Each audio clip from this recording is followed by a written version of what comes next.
গ্রামীণ ব্যাংকের লোনের টাকা দিয়ে মোবাইল কিনে ডক্টর মোহাম্মদ ইউনুস স্যারকে সুদখোর বলে গালি দেয় একমাত্র বেয়াদ্দপ লোকগুলা।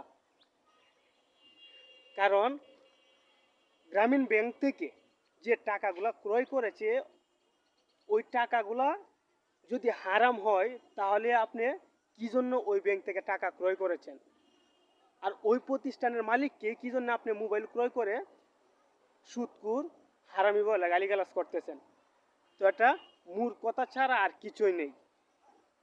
তো আপনার যদি পছন্দ না হয় তাহলে ওই জায়গাতে আপনি ঋণ না তুলেন গ্রামীণ ব্যাংক থেকে, আপনি একজন সৎ এবং ধার্মিক ব্যক্তি থাকেন। তো আমরা বাঙালি কখন মানুষ হব এটা আমি চিন্তা করে কুল পাই না। তো আগে নিজে পরিবর্তন হন, তারপর অন্যকে পরিবর্তন করুন, দেখবেন সব কিছু ঠিক হয়ে যাবে।